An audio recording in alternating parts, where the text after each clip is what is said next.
Hi, everybody. My name is Eric Green, and wrong video.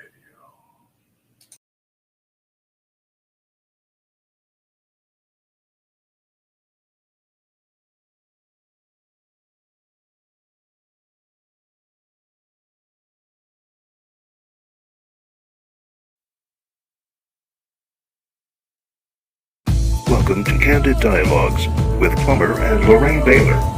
Each week, we'll bring you wholesome and engaging conversations about things that matter to you and things that matter to us. We address life topics ranging from relationships to business and our personal favorite, spiritual things. Now, here are your hosts, Plumber and Lorraine.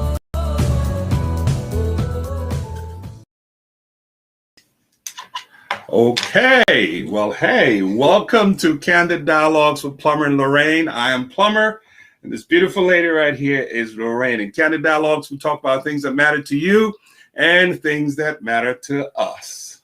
Yes, we do. I am excited because Yes. last week we had the challenge, right? Yes. We had the goal setting challenge. The talk about that real quick? 5-day Succeed on Purpose goal setting challenge. It's a mouthful, isn't it? It is a mouthful. It's a 5-day Succeed on Purpose goal setting challenge, and quite a few of you joined on, and we want to say thank you. We're going to be talking about that a little bit on the back end. But before we get carried away, I have a habit of keeping the microphones muted. So if you can hear me well, give me a yes, I can hear you. Give me a thumbs up or something. Let's just make sure you can hear us, okay? I'm checking on my phone. Hey, Jackie. Hey, Lisa. Jackie, Hi, Marion. Lisa. Say, hey, I can hear you. Let me know. You can just say something. Type something there in the questions box. Type heads up or thumbs up or something. Give me something. Diane. Hey, Diane. Ethel. Okay. Can you guys hear us? Can you hear us? Yes. Clear. Thank you, Edward. Okay, wonderful, wonderful, wonderful. Awesome. Good. Well, this is exciting stuff, right? Yes, it is. Yes, yeah. It is. Well, some of you responded to us via email with your challenge. But again, we're going to talk about that on the back end, because we have some guests that are going to be on today. So we want to make it real quick and get out the way so we can get them on. Yes, we have some guests that will be on today. I am really, really super excited. These are friends of ours that we have known for a good 20 years, just about. Yeah, almost 20. Started out as our supervisors, yes, superintendents, yes. But you know what? Life has a way of creating friendships. Yes. Jesus at one point said, I no longer call you servants, now I call you friends. Yes. And that progression has been it's been so exciting for us. So without further ado, folks, so that we can jump into this, I want to go ahead and we're going to bring on Eric and Suzanne Green. Yes. They are pastors of the Father's House Foursquare Church in Eugene, Oregon. And I'm sure if I got it wrong, they'll correct us on the other side. So anyhow, they're going to give us a fresh perspective about Candid Dialogues. Now, they have been married for what, 40 years? 40 years. 40 years. So they're double us. We're only 20. We're just babies. Yes. When we met them, we had just gotten married. And I'll talk a little bit more about our relationship on the other side of the session. But we want to jump straight into the session. Guys, grab a notepad, grab a pen, and we're going to jump into this now. And if you have any questions, because Eric and Suzanne are going to be here on the back end live, if you have any questions for them, yes, please just note those questions so that we can have them answered. We can give those questions to them, right? Yes, they will be joining us live. What you're going to be seeing right now is a recording. But after the recording, they will be joining us live. Okay, so we're going to be taking notes as well. I've watched this once over, twice over, and I've taken some notes. But you know, when you watch things 2 or 3 times, it begins to get really juicier, and you be able to take notes on those things that you've missed out. So without further ado, and bear with me if there are any glitches on this. I'm using a new technology, so stay with me on this. Okay. All right, guys. All righty. See you in a bit. Here we go. Let's see how this is going to work. There we go. And this beautiful woman next to me is my wife named Susan. Hi, everybody. My name is Eric Green, and this beautiful woman next to me is is my wife. Her name is Suzanne. We are pastors of the Father's House in Eugene, Oregon. And we have been invited by our very good friends, Plumber and Lorraine Baylor, to share about Candid Dialogue. It's something that he told me about he was going to do months ago. We've been excited about being participants with them and adding, hopefully, whatever we can add will be a blessing to everyone that's listening. How important it is that we are candid and straightforward in our conversation. And my wife and I have been married for 40 years. And so we have had a lot of years to practice and grow in the grace of candid dialogue, speaking to each other candidly, and also speaking to others candidly, having candid dialogue whenever and wherever we speak. Honey? Not only have we practiced this in our marriage, but also we've been pastoring for quite a few years. And so we've come to appreciate how important it is to get to the root of the issues and to identify what's really pertinent, what really should be discussed. We found many times that you could have long conversations with people and never really get to the issue at hand. And so I think throughout the years we've been able to perfect having honest, truthful, candid conversations. Yeah, and even the term dialogue, in that term you see two, and it takes two people, we believe, to bring that attitude, the determination to be honest and truthful and forthright in order to really have a candid dialogue.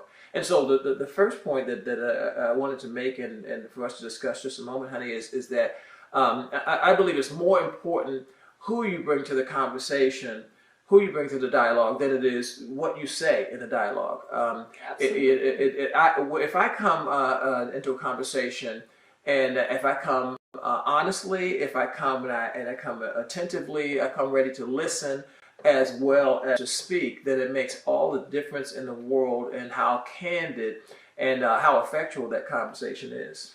And I think you just said the $1 million word as far as having a good conversation. Your ability to listen.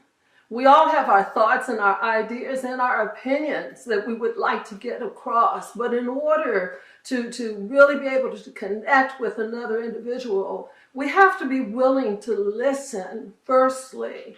Quite often our ideas are incorrect, and so there has to be a willingness, a humility on our part to not have our ideas and thoughts on the throne, but to have on the throne a desire to connect with that other person. And connection is big. It's one thing that over the years that I've had to learn from her, what it means to connect in a way that's meaningful to her. And of course, the investment that I have in our relationship is different than the investment I have in any other relationship. But that I think that's also it fits other relationships also. That the person that you're listening to, we ought to be listening to the degree that we can have some understanding. We may not agree, but have understanding according to what they're trying to share. For instance, with my wife, I don't believe it's so important. The most important thing is that I understand her. She's very, very different from me. And the longer we have been together, the more I discover that she is very different from me. And she's no more like me today than she was when we got married. So the point is not that we agree on everything or anything so much. The point is not that I understand her. The point is that I'm understanding toward her. And I think that goes both ways. I think she would say that I'd be understanding toward her and able, and when I am, then that connection is established, and that connection is a solid place for us to have the kind of healthy conversations that are necessary for us to have if we're going to have a healthy relationship.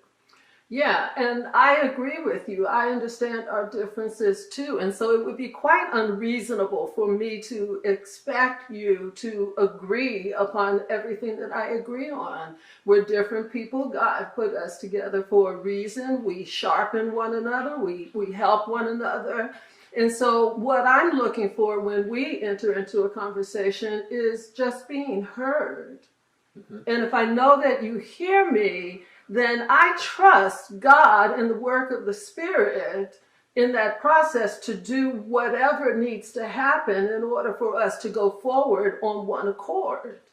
I agreed. Another point that jumps out at me as we're discussing this is irreconcilable differences.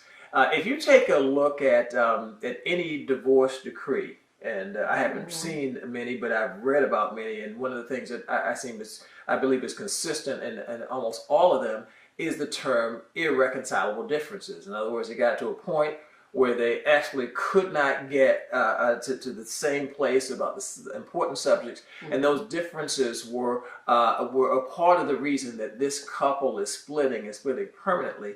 But I believe that irreconcilable differences are one-to-one when it comes to relationships, that each and every one of us has some things about which we disagree, and no matter how I try to convince or twist her arm about that thing, or she tries to convince me about that thing, we're still going to have differences. And it may be years before we agree on this thing, or we may go to heaven still having not agreed on certain things.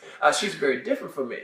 I'm very different from her. There's some things that which we disagree about, and no matter, and I've tried twisting her arm, it doesn't really work, and she's tried twisting mine. And one thing we do have in common is that we're both pretty stubborn. So we've learned these lessons through trial and error. Yes, for sure. Trial and candid dialogue. And so it's not so irreconcilable differences should not.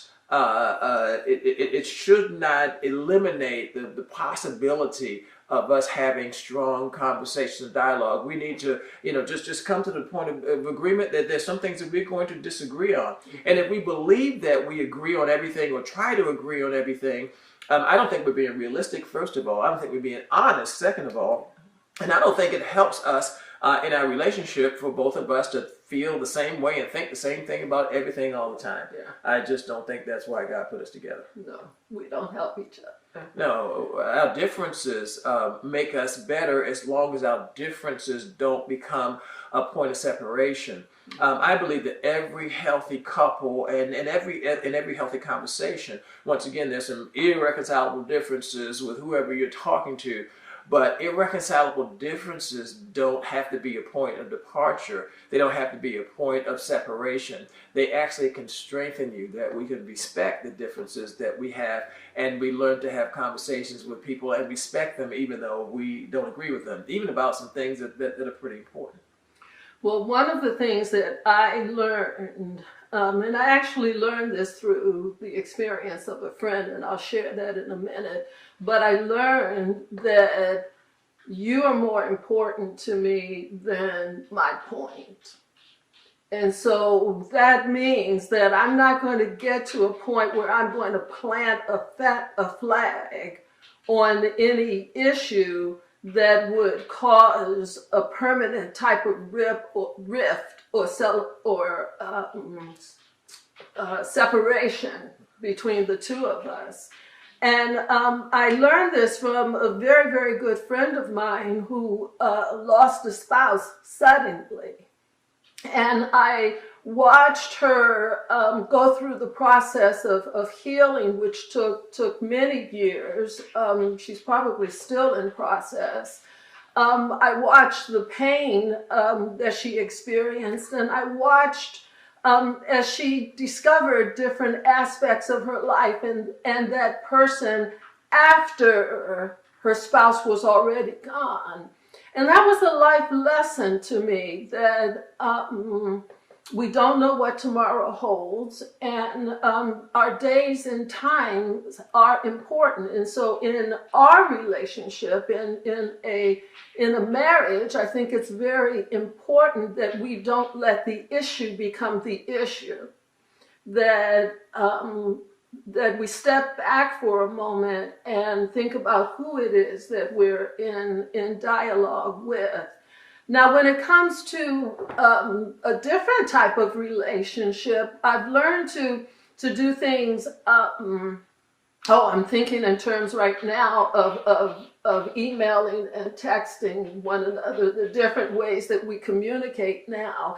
And quite often when we're writing out information, there are things that can be implied, things that can easily be misunderstood. And so what I've learned to do in those types of situations is that when I get to a point that I'm taking in something and my response can be a negative one or taken negatively, rather than continuing along that line, to just simply pick up the phone or to simply stop and take the time to have a face-to-face with that person. Because what I'm saying in that process is that I care about you, and again, back to listening. I want to hear and make sure that I understand what you're saying before I respond.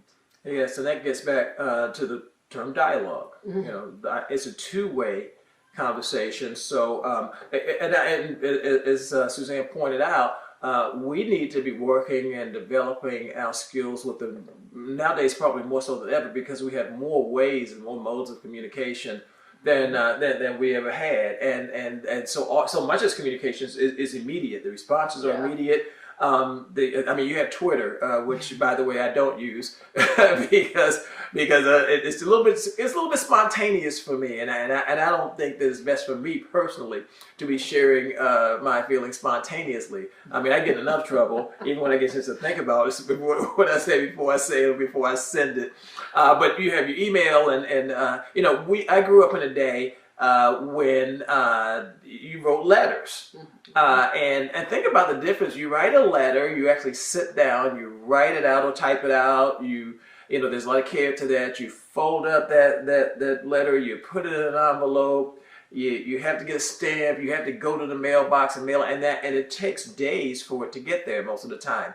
I remember when we lived across the country from each other, and it would take 3-4 days for anything that I sent to get to her. That's a different kind of dialogue than it is if I email you, and from the time I wrote it, in 10 minutes you have it, and 10 minutes later you can respond to me, and there's not the processing time, and not even the kind of effort that goes into today's kind of communication that was so necessary at a time before. So it really does, as things change on how we communicate and how we dialogue, we need to be students of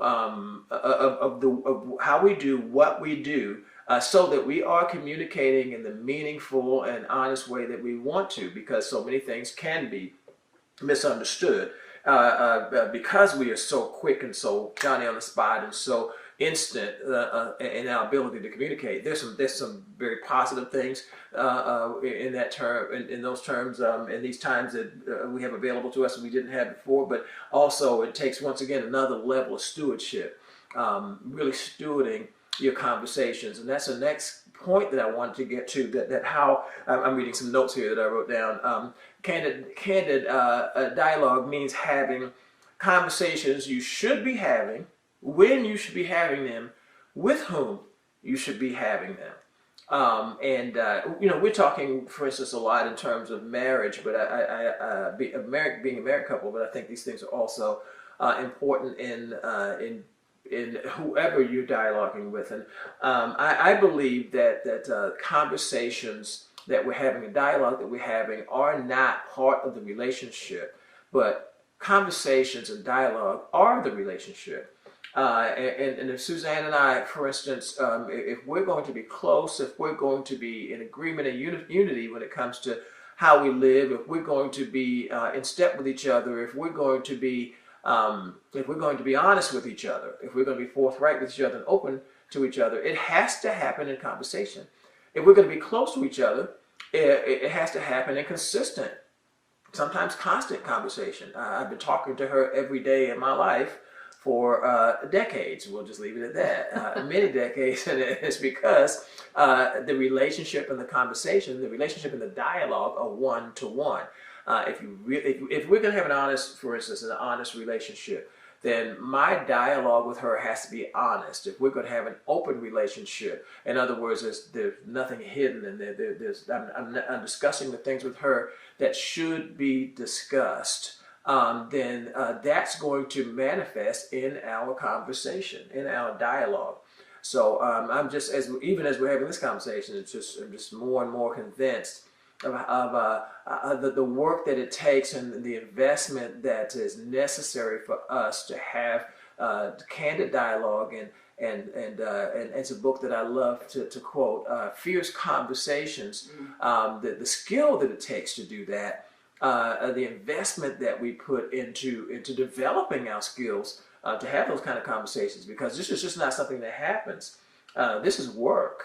And she and I have worked over the years, and we have used the work that between us and what we've learned in our conversations, and use the things that we've learned in conversing with everyone else, other people we care about, our kids, for instance, our church, of course, and just people that we know and people that we communicate with, even in business. We're both business people, and it is very, very important that the honest person that I seek to be and the open person I seek to be, the man of integrity I seek to be with her, is the same person that I take into every dialogue that I have, no matter who I'm dialoguing with. You know, it's funny. I think people hear the title of that book, Fierce Conversations, and yes, they Fierce think, Conversations. Excuse me. That's one thing you don't do with candid conversations, is interrupt the person in the middle of what they're saying. But I'm sorry. I just wanted to give a little context for what she said. Fierce Conversations is one of my favorite books of all time, and hers too, I think, by Susan Scott.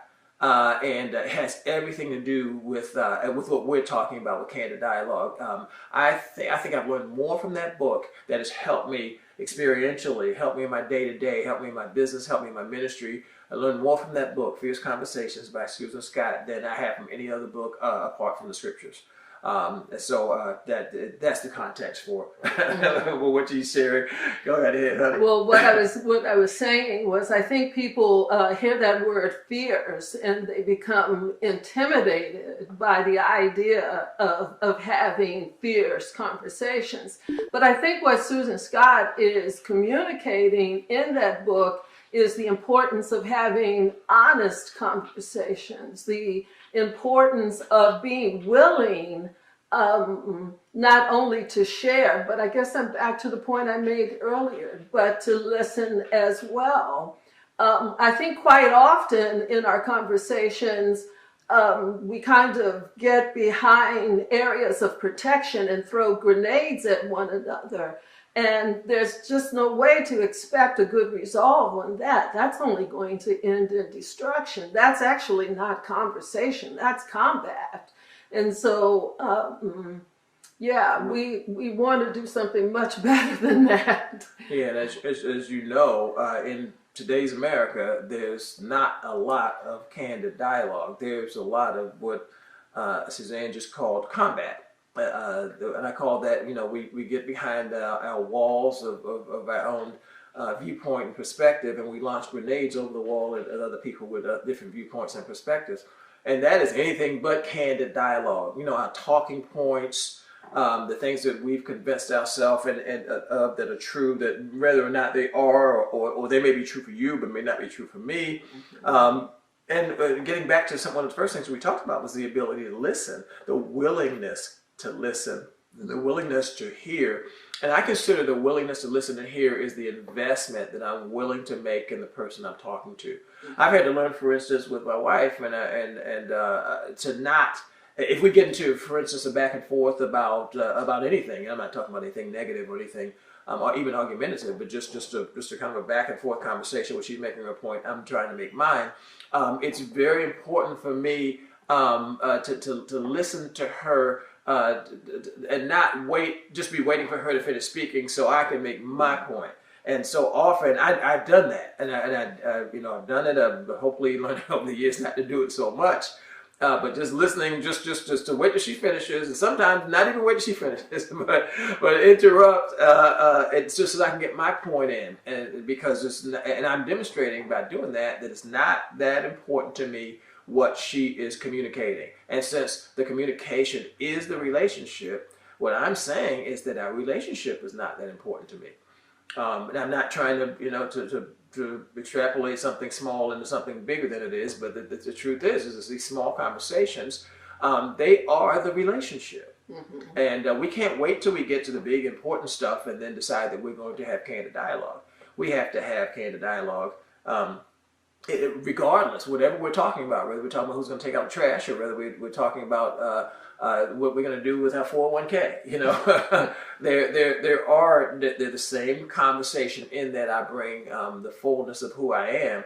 Because look, if I'm going to handle the important conversations with care and handle the mundane conversations carelessly, then I think that is something quite a bit less than maturity on my part, something quite a bit less than candid or fierce conversations. And that word fierce, once again, is I love that word. And using her terms, I believe Susan Scott's terms, it means fierce, it means robust, it means invested in, it means life-giving, and reality investigating. Conversations that actually interrogate reality. I think that's a term that comes from that book. Conversations that in other words, that make us think about the things that we believe and think about the things that we hold dear and hold important, because there's nothing that I believe, and I believe this is a healthy point in my life, there's nothing that I believe that I'm not willing to question. I think when it even comes to a matter of faith, there's some things that I believe now that are different and beyond what I believed before. Now, there are some foundational things that we both believe that are not going to change. We know who God is. We know who Son is. We know who His Spirit is. He lives in us, and He leads us to the Son, who leads us to the Father. We know what the Word of God is, and we know that it is timeless and it is eternal truth. And there's no lie in it. There's nothing in it that is not from the mouth of God. And so those things don't change. But we talk about them because even though those foundational truths don't change, they're deepening in us all the time because we're willing to interrogate the most important things that we believe. Not interrogating from the standpoint of skepticism or criticism, but interrogating from the standpoint of deepening. It's the same thing with our relationship. We have been married for 40 years.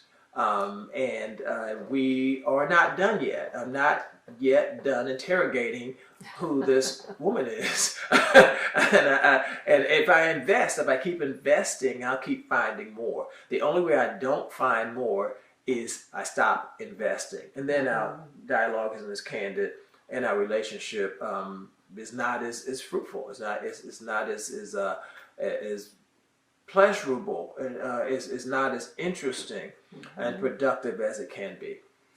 I was just thinking, in that process, you begin to lose sight of who you're married to, and in the same way in other relationships, right. If you're not investing, you lose sight of who you're talking to. We're talking about candid dialogue. Should we address the times that it's better not to talk? Yes. One of the things that once again Susan Scott discusses in the book Fierce Conversations is silence, letting silence do the heavy lifting. Silence is once again, these are things that as we live and as we study each other and as we invest in each other and we invest in God's word and getting His wisdom, we learn when to speak and when not to speak. I don't think any of us ever arrive. I'll speak for myself. There are times when I speak that I look later and I think I probably shouldn't have spoken there. It says, for instance, in Proverbs, 26th chapter of Proverbs, it says, "Answer a fool according to his folly, unless he will be wise in his own eyes." Then the very next verse says, "Don't answer a fool according to his folly, unless you'll be just like him." And so we know there are no contradictions in the Word of God, especially in two verses, one right behind another. Answer a fool, don't answer a fool. One verse says, answer a fool, respond. The other one says, don't say a word, be silent. The difference is situational awareness. Wisdom gives us situational awareness. It tells us when we should answer or when we shouldn't answer. We may have the right answer, it may be a good answer, but it may not be the time to share it because the person can't hear it. Or the audience cannot process it. It doesn't help us to share things with people that won't be a blessing or a help to them. And so there's sometimes when speaking in this instance of the scripture does, of the fool, there are times when the fool simply cannot and will not hear you. That's part of what makes him foolish. and there are times when God opens a door and gives that foolish person, or that person acting foolishly, opens a door and gives you an opportunity to speak a word of wisdom, a correction, a word of help to that person. You and I need to, by studying God and studying these candid dialogue we're talking about, studying the skills that God makes available to us all through the Word and available to us through investing in the ones that we love, we learn when to respond and when not to respond. And so silence absolutely is part of the dialogue. So it requires wisdom, it requires discernment, and I'm glad you brought up Proverbs, because we have a Proverbs challenge group, and so we've been going through the Proverbs on Facebook, and we've been going through daily.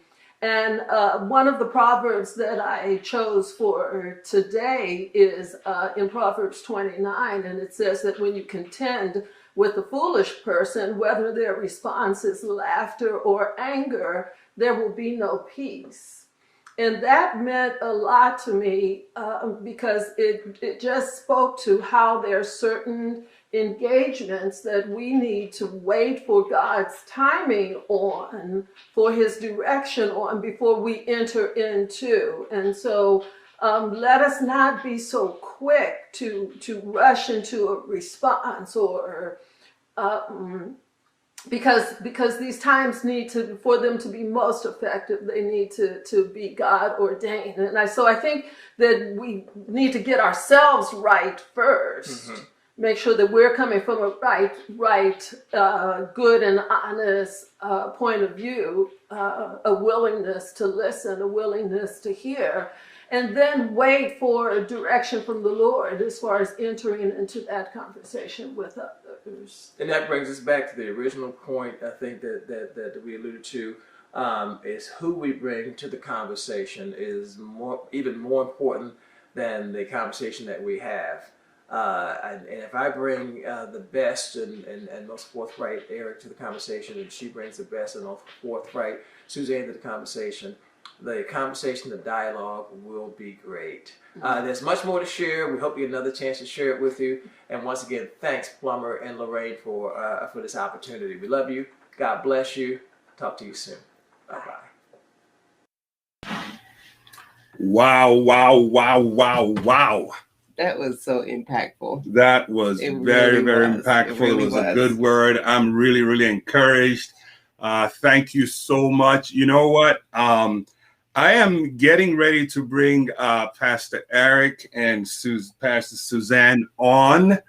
Let's hope I can do this and do it right. Oh, yes, you can. Let's see. Like I said, we got some new technology we're working with here today. Let's see, how do we do this?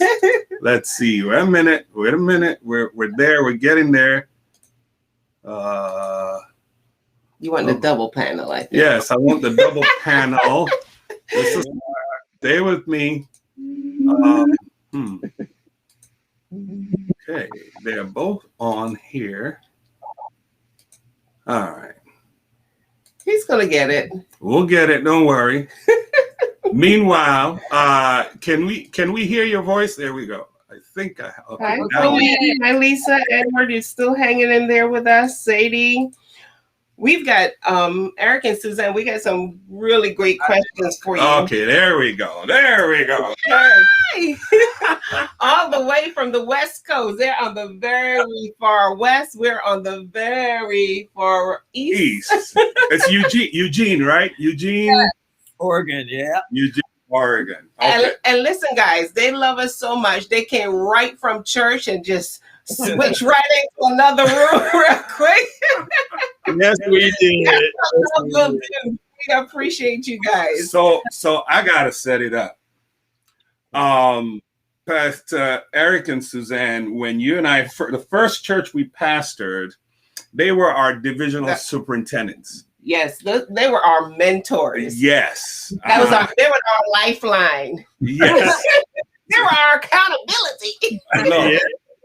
I know he was my lifeline. I don't know about you, but we call each other brother now. Oh, there you go. Yes, brother. You know, folks, again, this is just an aside, having candid dialogues. You, whether you're a male, and I recommend this for men, find a man that you can have candid dialogues with. A man that will hold you accountable, a man that will speak to your issues, a man that is not afraid to tell you the truth in love. And I'll tell you, Eric was that person for me. We have cried together. We have been there. We have been in the trenches together. And brother, I just want to say I love you. Suzanne, I love you too. But She knows that. see, you and I, we can't have some of those candid dialogues, right? Yeah, we gotta respect those boundaries, right? But brother, I love you, man. I really do. Love you back, brother. You know that. Thank you guys so much. So why don't we jump into just straight into this? Yes. We had, and I'm going to go straight to, I think, Buffy. Well, okay. No, okay. You got one. Yeah. I think the question Buffy had to do with silence. Edmund has that question too. You guys mentioned that silence is part of the dialogue. And Edmund asked, when is remaining silent profitable in a relationship? And I think Buffy also said something about the silence. Be careful that it he said, doesn't be become right. malice. Yeah, he said, be careful that the silence doesn't become malice, that you've withdrawn. Yeah. So piggybacking on that, Edmund's question says, when is it profitable? Can you guys talk to that a little bit? Yeah. I just wanted to share my experience. In times in our relationship when I'm being silent, I may be silent with him, but I'm not silent with the Lord. Ooh, I'm talking to him. I love it. I had him share with me two experiences that I'll never forget. One, I was talking with the Lord, and he said, you know, you don't have to share everything that you're thinking. And, Shucks. that's a good point, Lord. so that just let me know, you know, to get his direction, to get his counsel on what to share and when to share. I had another experience that my husband doesn't know about, but I know that he's glad I had this experience. When I was asking the Lord, how could I share something that was on my heart that was important to me, but share it in a way that wouldn't be offensive? And the Lord responded to me, aren't you still trying to get your way? And I thought, yeah, that's true, which let me know that I was not to share what I was trying to get across that evening. So I would say guidance from the Lord is the direction. He provides the direction that you need on what to share, when, and how. I think, Plumber, just to jump in real quick, I think something that needs to be shared here too, in conjunction with that, is what I've learned is that silence doesn't only have to do with not speaking, but it just has to do with speaking judiciously, that what doesn't need to be said is not said. And so I can use silence well in that I just, that thing right there, or I go to a certain point, I make my point, and I leave it for God to confirm the point, or God to get it through to her, because there's some things that I say to her. For instance, we talk about our conversations, or as a pastor speaking to the congregation, speaking to other people that they hear, and they're going to need time to process that thing, and God is going to bring light to that thing over time. So I'll speak, and then I'm silent. And the final thing that I think that I want to say on this point, I think would be helpful is in talking to men, for instance, I'll just give you an example in making the point on how to share. I've talked to men, and we're going to get really into maybe something a little deeper here. Talking to men, for instance, on how to help their wives, help them in their struggles, whether it be struggles about things that the men tend to struggle with. And what I tell men is that they, like you said, Plumber, so well, there needs to be another brother that you have to talk to about some of the things that we as men go through, because these are conversations that need to be had with men, because when we try to have them with our wives, they can't relate to us in those things in a way that will edify them. I'm going to get right into it. When I talk to men about their struggles with pornography, for instance, and let's say a man is working hard to get out of those weeds, hard to get out of that darkness, and he stumbles and falls and just has a weekend where he's just been for the last couple of weeks just been hiding and been involved in those kinds of things and going to websites he has some businesses going into, and he thinks that he needs to break the silence and talk to his wife about those things. Well, not necessarily, because that is a part of our manliness that she can't relate to, because she doesn't have that kind of, the demons don't work on her in that way. And she doesn't have that struggle where it would be better for me if I'm having that struggle to come to Plumber and pour all that out on Plumber. So while you might say there's silence when it comes to my wife, it is the right silence, because I need to speak to her in terms and in ways that edify her and that don't hurt her and confuse her. She can't help me with that because she can't even relate to why I'm caught up in pornography. It doesn't make any sense to her, why I would be caught up in that when I have her, and when I have all the righteous things, why I would fall into something unrighteous. It's the thing that men struggle with. So my silence, is efficacious because it is knowing when to be silent with whom, and that silence isn't me hiding from her. It's just me taking what I do have to share and sharing it where it is best to share it. And it's not always best for me. It's not always best for her to share everything that's going on in her mind with me.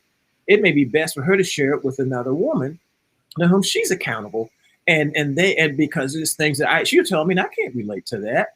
And there's things that are going on in my mind she can't relate to. She doesn't understand the weeds of my masculinity, and so that silence is not just a not talking, but it is speaking so judiciously that when I do talk, I'm talking to the right person at the right time about the right thing.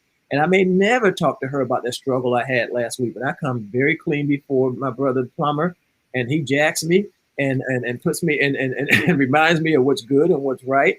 And then I am back on the path, but I haven't shared things with her that don't edify her. As a matter of fact, not only do they not edify her, but they do the opposite. So I want to push back a little bit on that. Mm-hmm.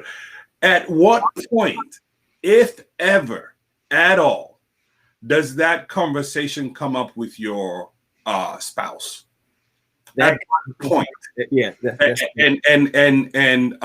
the pushback, well, it's not really a pushback. Mm-hmm. So even while you have, again, let's say this was a situation between us, right? And I had that conversation with you. I know with you, first of all, like you say, you're gonna jack me up, you're gonna hold me accountable, then we're gonna go to God and pray. And you're gonna keep calling me and asking me and praying. Because that's the relationship right there. It is making sure that I'm right before God. Right. And like Suzanne said earlier, discernment. I think I'm trying to answer my own question.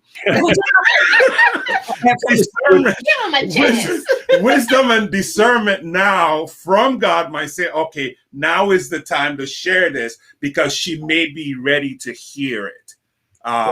What are your thoughts on that? Let me ask you this: when the Lord told Abraham to take that boy Isaac and take him 3 days journey, take him up on Mount Moriah and offer him to me as a burnt offering, do you think that Abraham told Sarah?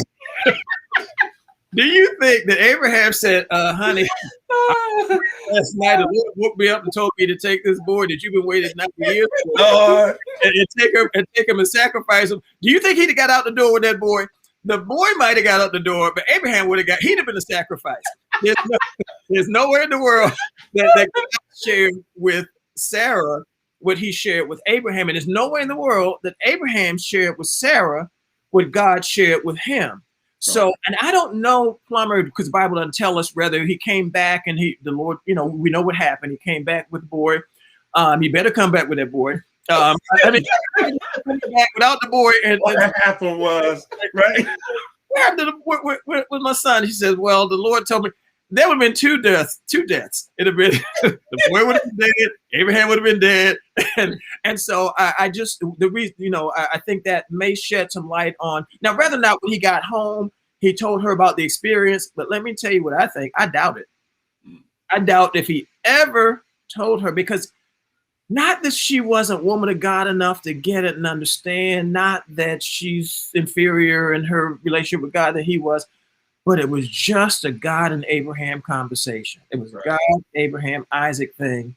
And I wasn't there, but I'm pretty sure that he did not tell her that he was going to kill that boy on Mount Moriah. So I have a comment here from Lisa that I think is very relevant to this. She said, women are often discerning. She may know, but is waiting for him to share it in his own timing. And I think that sometimes there are some conversations that either the man or the woman might be reluctant to share with one another. But I think that there's some times that God opens that door for a reason, whether it is for a testimony to help someone else. But I think that sometimes even the most delicate conversations have to be had. But I think they're all circumstantial, and by that I mean that depending on what's going on with that couple will determine if that conversation is going to be there. Let me. I'm 100% with you on that, Lorraine, and I think that's what having that time to process thoughts, allowing the time for God to step in to move on the hearts of those involved, to bring understanding. All that is important. So silence is very effective. It should never be used as a weapon. Thank you. Yes, that's it. I love that. Yes, the Bible says in Proverbs, even the fool seems wise when he keeps his mouth shut. Sometimes you just gotta act like you know. Yeah. One of these. This coolness as you are, just and I always measure. Oh, you guys are funny. Will it build her up? Will it build my kids up if I share? I have some experiences that I share with my sons, and will it build them up? Can they process this? Or will they just walk away going like, Dad? It has to be offered in such a way that she's built up after she heard it and she's not torn down, because there are things that a man is liable to do that if, praise God that he washes that stuff away. And I'm not talking about hiding stuff, because I think you're as clean as your secrets, but God comes in and he gives us wisdom to know how to share. And he also gives us wisdom that we don't have so many things we have to hide anymore.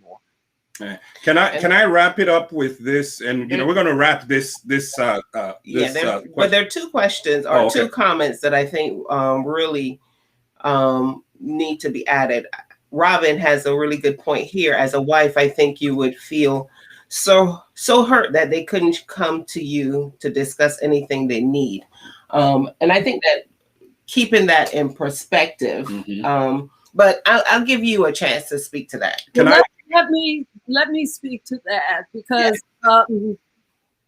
because it's important for that man to be able to process what he's experiencing, what he's struggling with. And so I actually give the same advice to women, to go to a sister in the Lord, to get advice, to get clarity, so that when you are when you're sharing with your spouse, you can share in a way that is productive. You can share in a way that will bring about healing and bring about wholeness. There's some things about me that my husband will never understand, and vice versa. We're different creatures, and so if I'm struggling with something and I want him to be able to align with what I'm struggling with, he's not positioned for that. He's not built for that.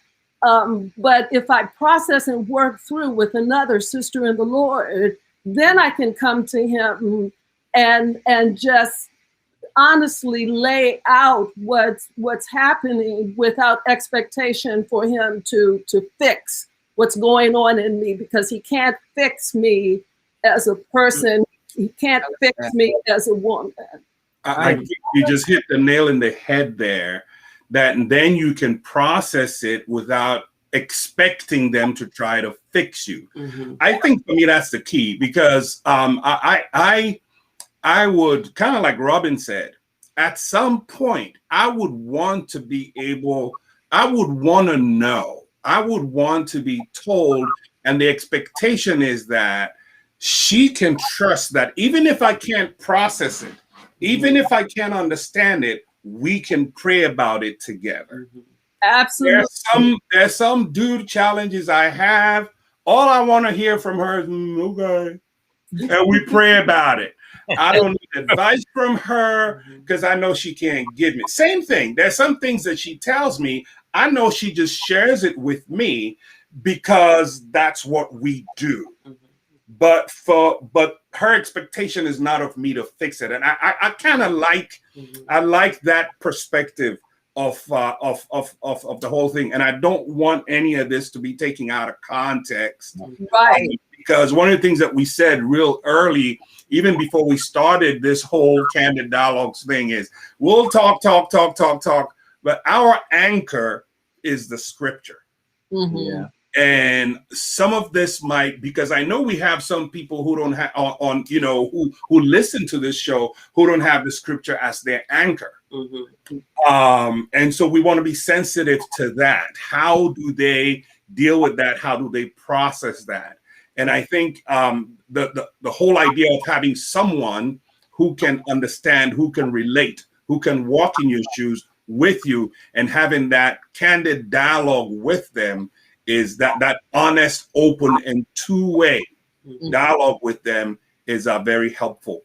I want to read something. Sorry, just real briefly before you go, and I just want to say this: there are, and I think there's a understanding that some people have, that everything that's important, every struggle, and all those kinds of things, that if we have an honest relationship, that needs to be shared. And I don't believe that to be true. And that, I'll tell you how it works with me. Sometimes if there's a conversation that I suspect that I'm being talked about or whatever, or that I'm not a part of, as for me, I never want to hear a conversation that they didn't know that I was hearing. So in other words, if it wasn't intended for me to hear, I don't want to hear, I don't want to know. There are things when I go back into my life or into her life, and there are things that if she had a real crush on so and so, that I don't necessarily need to know all the places where she struggled and was trying to get herself together in her mind, and was tempted to do that and I didn't do it, but I was tempted to do it. I think you need to know that. I don't need to know that. It doesn't edify. At the end of the day, whatever shared must edify.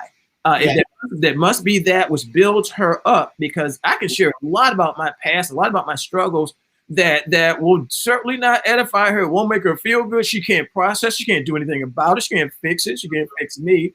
So what I look for is those conversations, that when I'm struggling with something I need to share with her, first of all, the Lord makes it very clear to me, you're hiding stuff, Eric, and you are as clean as your secrets.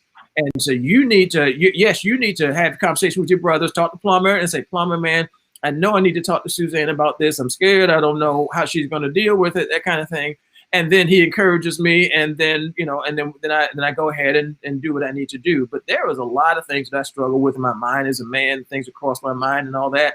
And a friend of mine, for instance, thought he was doing a good thing when he came home and told his wife, and he was in the market, and he saw this. He just happened to look up and see the most attractive, beautiful woman, and he was tempted to let his eyes rest there, and tempted, but he did what Pastor told me. He kept walking and all that. And he came home and told her that, and thought somehow or another that would edify her, that he's man enough to see someone that's real attractive and keep walking and that kind of thing. And that doesn't edify her, doesn't build her, doesn't make her feel better about herself or better. She didn't need to know that. He needed to share that with me. You know, and when I laugh at him, said, same thing happened to me in the mall yesterday, man. I walked by, my head almost spun on my head, but I kept walking, and we slapped by and keep going. I'll come home and tell her that, oh, honey, I saw the most beautiful woman at the mall yesterday, but I kept walking. Aren't I a man of God? You know, so I mean, there's certain things that doesn't edify her. It doesn't build her up. It's just a sense between me and Plumber, me and my boys, and we build each other up and and so there are things I share with them. And I leave it there. Yes. And I had to tell them to share with me, because your wife, that's not going to help her to know that. So we have to be, it's real wisdom, I think, to know what to share, when to be silent about things and whatnot. And we're all, learning. And I think that some of this, being able to have these dialogues that are honest and intentional and safe, comes with time. It's not something that is built up.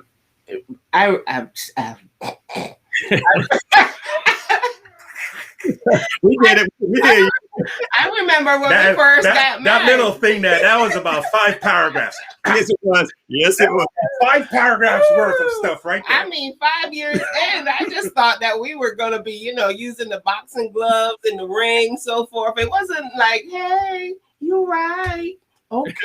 No, it's like I was struggling to get my point across, and Lorraine was going to get her point across.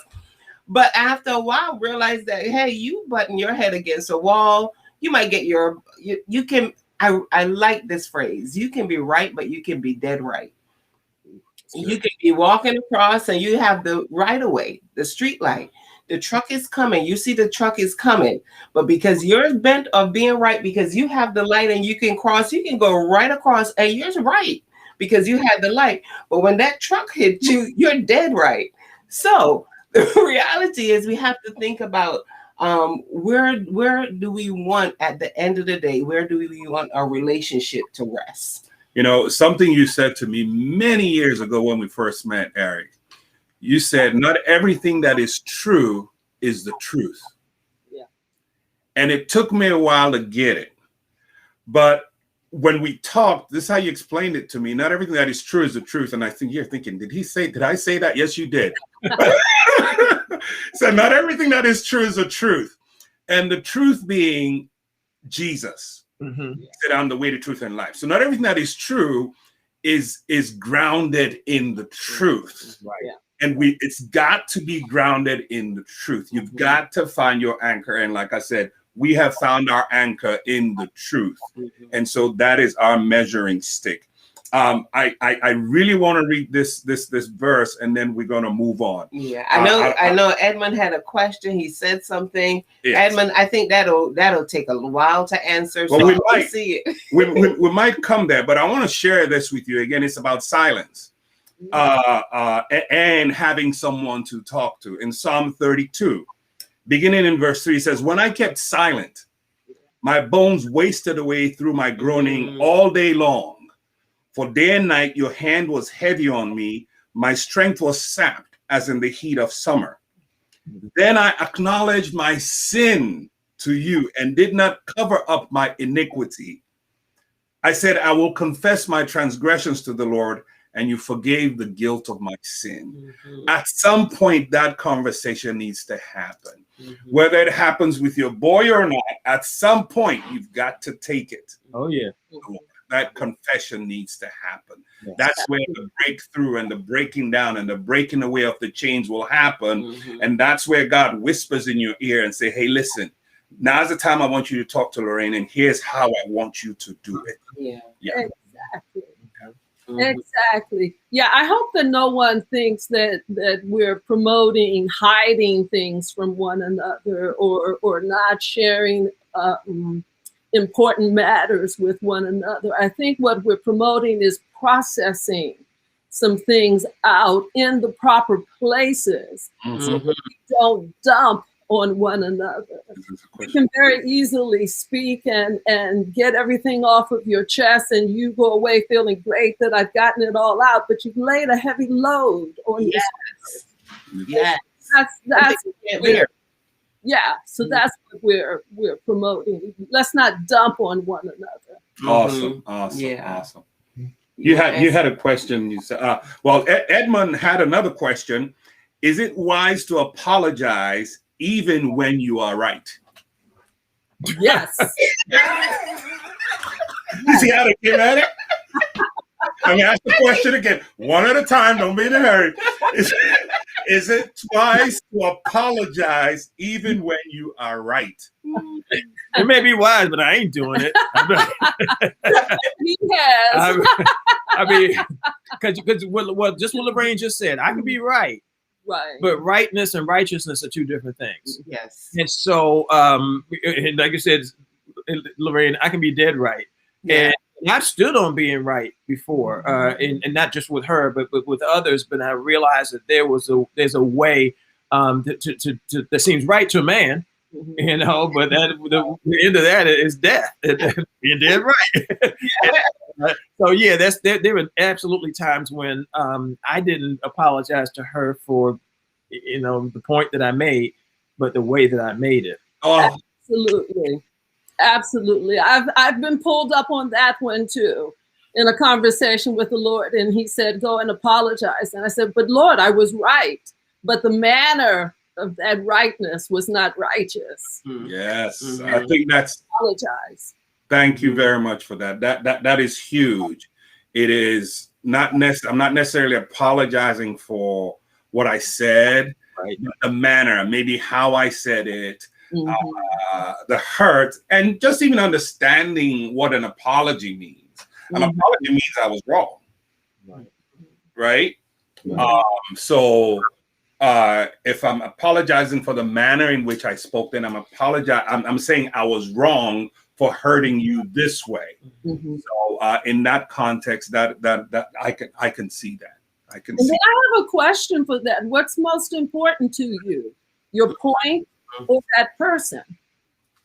I like that. It comes back to the relationship. I like when you said, don't place a flag on any one issue. Yes, don't plant a flag there. Yes. I love that, because I think sometimes we do that. Whether it's intentional or unintentional, we do it, but we don't realize that in planting that flag, we're losing ground. Absolutely. And when you ask the question, right, one of the points you guys made, I was taking notes, are more important to me than my point. Yes. I think that's something you said in the recording. So don't let the more issue. Important to me than the point. That's right. I mean, it is the what is it? The relationship is more important than being right. Yeah. And sometimes we get fixated on being correct, being right. And it doesn't edify the relationship. It doesn't build the relationship. You said, don't let the issue become the issue. It's taking notes. Listen, I mean, this is so good. I think we got to wrap up, right? Are you? Yeah. I mean, we keep getting questions and comments. You are really being a blessing to so many. Thank you.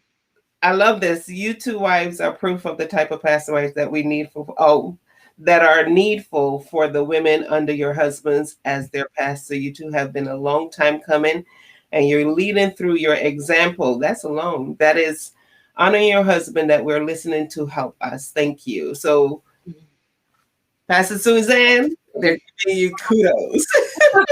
That's sweet. Yes, they are many women on here and men, a couple of newlyweds, few newlyweds on there, and they're really saying thank you. There's so many comments here. So we appreciate you guys taking the time out of your busy schedule, time difference and everything to join us today. Look, I want to do this again. Can we? I want to put y'all on the spot. Can we do this next week? Because really, there's a lot here to unpack. Yes. We are available. This is what we love doing, and in any way we can be a help to the sweeties, the sweethearts that are listening. Whatever questions, we'll do our best with them. We'll pray about it. We'll be ready to go. So let me just ask you folks that are watching right now. Yes. Would you like to have Eric and Suzanne come back next week so we can continue this dialogue, because I think there's a lot here to unpack. I haven't even touched my notes. Somebody said, yay. Okay, all right. So just give me a thumbs up, hit the like button, love button, yes, something to let us know. Okay, so someone here wants some nugget of wisdom for single people. Oh no, I think they're saying there are nuggets of wisdom here, even for single people. Okay, awesome. thank You. All right. Okay. All right. Okay. Single people, remember you're married to Jesus, so be true to him, and you'll be fine. Well, they want you all back next week, and I said we have to wrap it up, but they are, look, we're getting yes all over the board here. All right. Robin said this is exactly what I was looking for. Thank you for bringing it back to the unit. I think the clarification that you made there, folks. This is wonderful.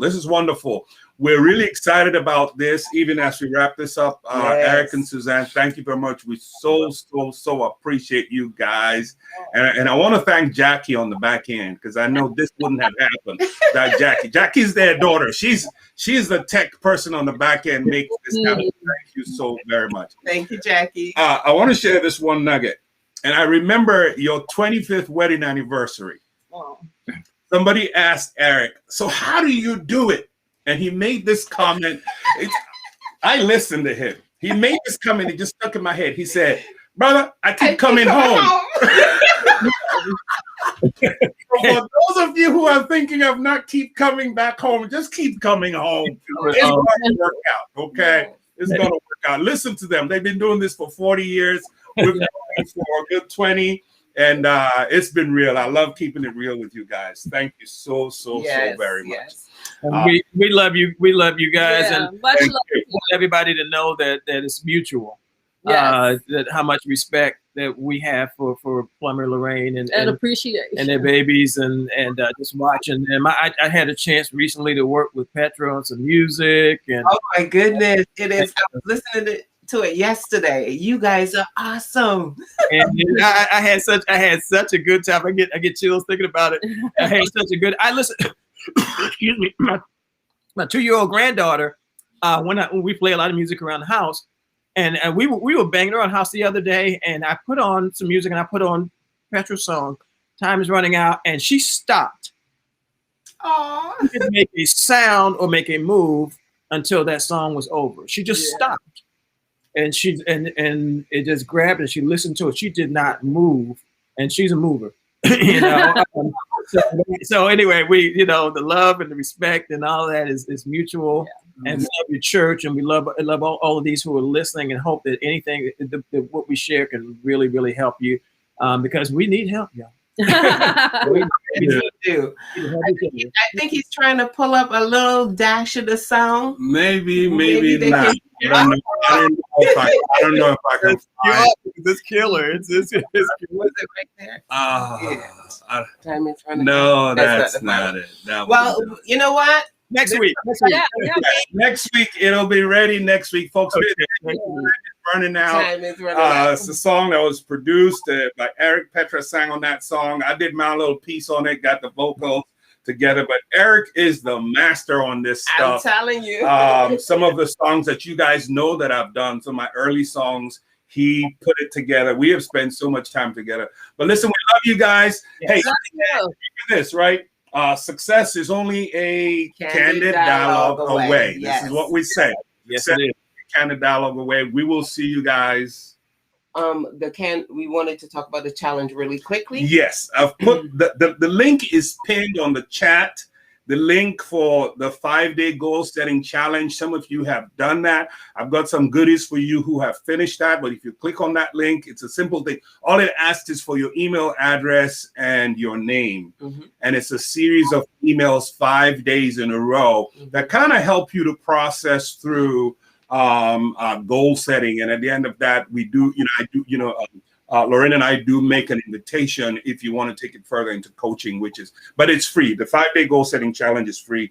It's pinned on there. Link is pinned on there. So that's what that will look like. All right. Eric, love you guys. Eric we will see you guys next week. Yes, God willing. All right, folks. Thank you very much. We'll see you all next week.